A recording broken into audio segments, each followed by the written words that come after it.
Draconian overlords. They've been watching us forever. Their high commanders are suited at posts around the globe just to make sure that we're submitted to them. And you know who the High Commander Draconian of Darius? GALUSHA. I've seen his scales. You know what he's hiding under that neckbeard? Scales. I slept over his house in 8th grade. I saw him shed his skin. Not only this, but he said that everyone at his house had to leave early because his family had a meeting to go to. So, being the curious me, and after seeing the scales, I decided to stick around. I followed them there. You know where he went?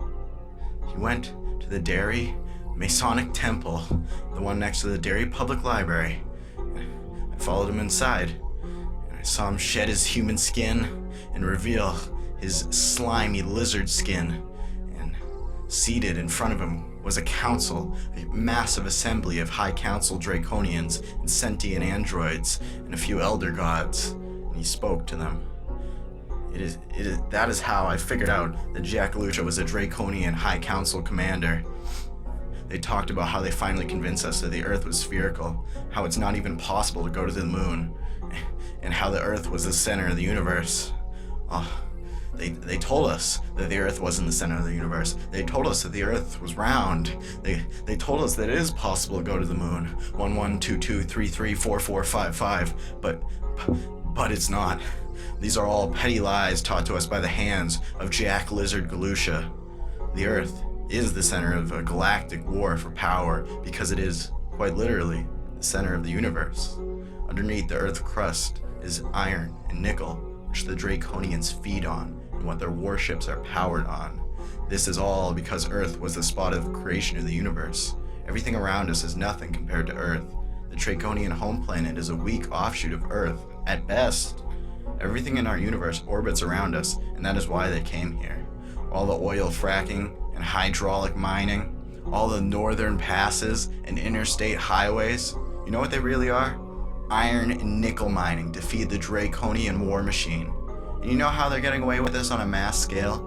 There have never been more than 1 million human beings alive on the planet at one time. And I know, they may sound preposterous because you probably know a ton of human beings, but hear me out here. They tell you that all human life is really precious, and it is, but it can't be precious if there's too many humans diluting the pool.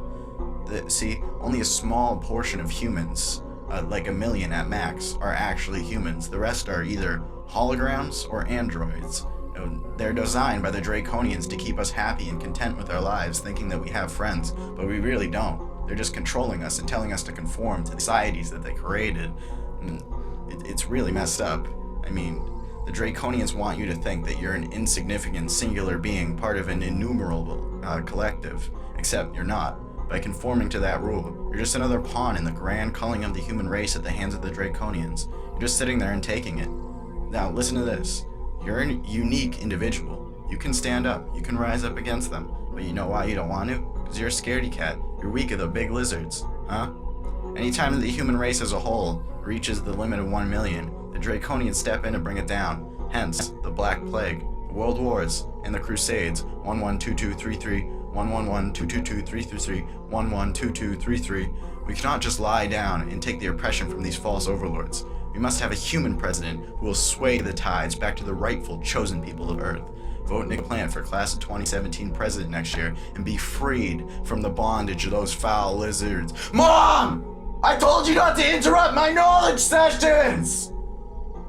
Jesus, am I right?